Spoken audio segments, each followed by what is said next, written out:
um momento em que nossa sociedade, que estava se democratizando, sofre um revés com que ninguém de nós contava.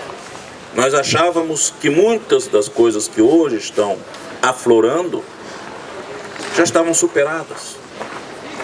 Nós tínhamos conseguido nos constituir numa sociedade de massas, inclusiva, ainda que com todos os seus defeitos e com todas as suas doenças infantis, né?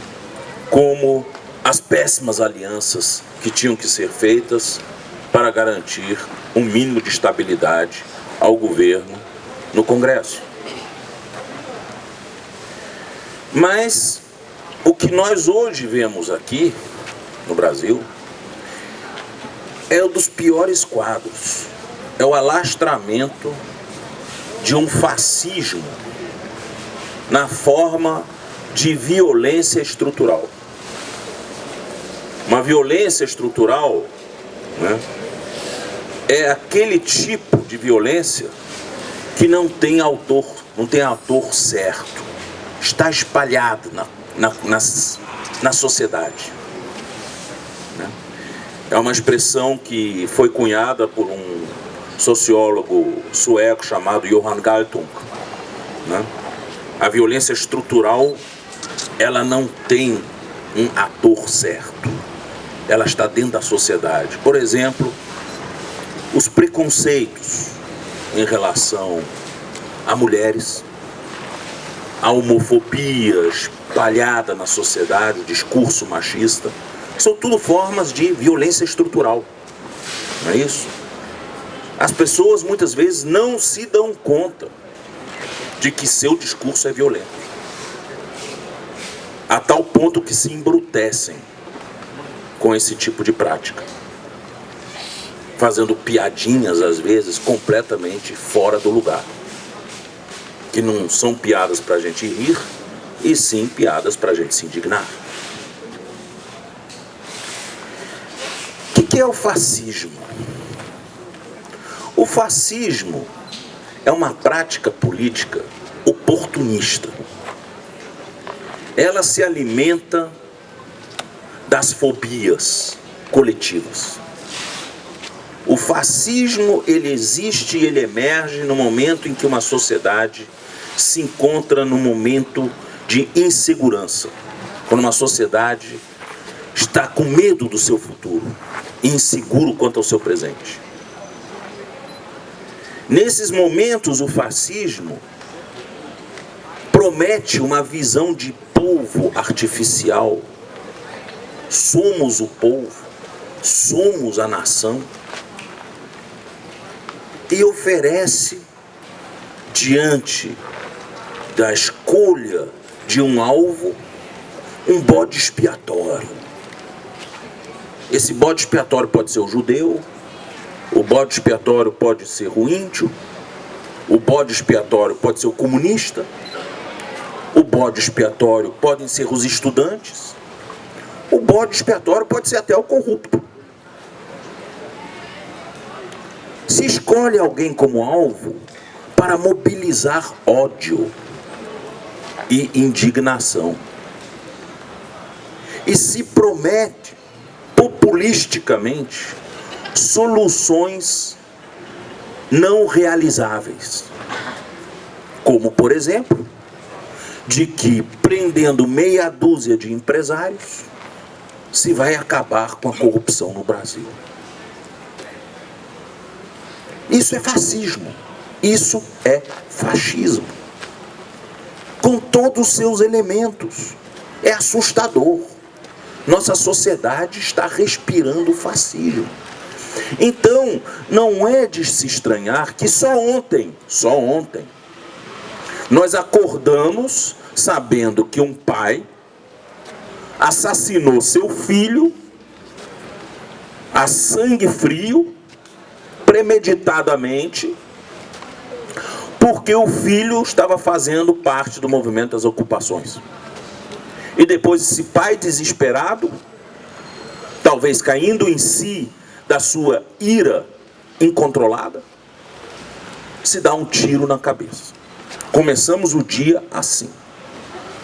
Logo a seguir, à tarde, nós vemos um grupo de acelerados ingressando no plenário da Câmara, arrancando a bandeira do Brasil do seu mastro, pisoteando essa bandeira e exigindo a presença de um general, querendo a volta da ditadura militar.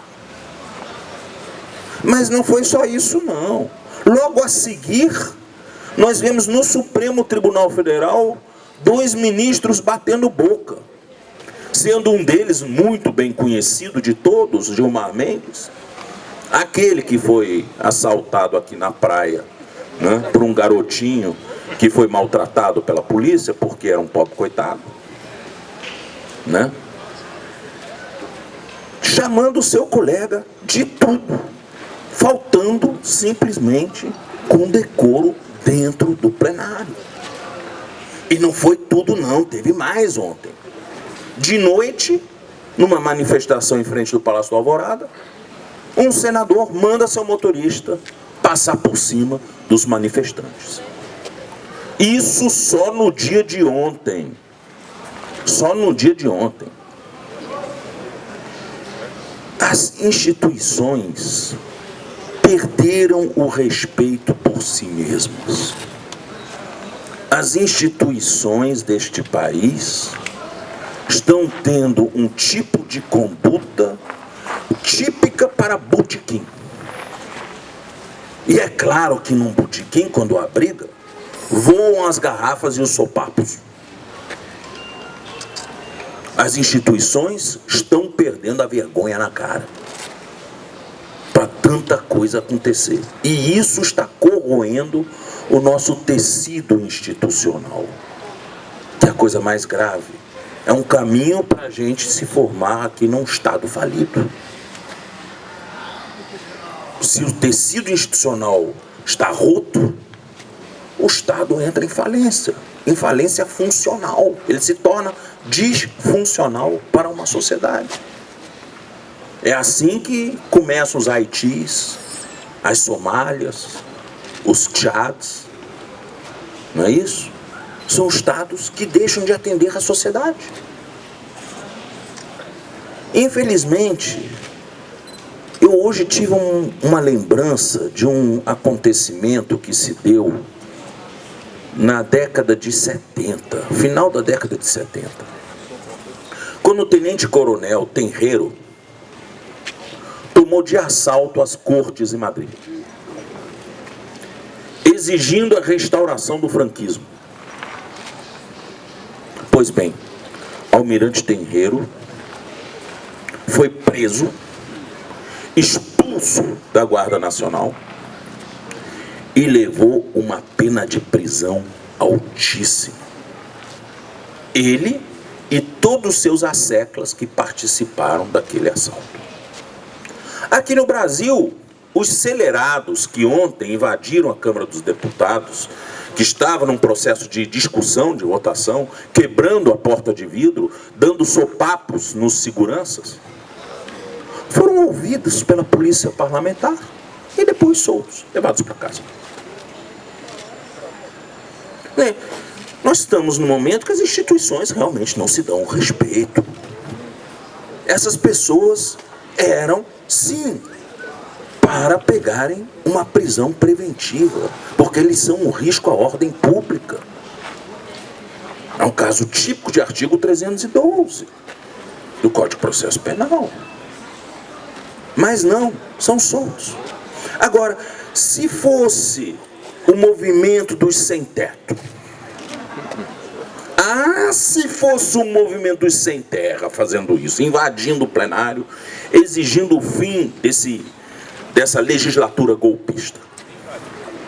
Imagina se eles fizessem isso. Ia tudo preso. E ainda acusado de terrorismo. Né? Ou seja, crime hediondo, em que eles só poderiam ser soltos se fossem absolvidos depois do processo. Eles ficariam presos forever. E aí a gente vê que tipo de sociedade nós estamos vivendo. momento trágico. É um momento trágico. Mas a gente não pode ficar somente se lamentando e choramingando, né? Porque isso não leva a nada.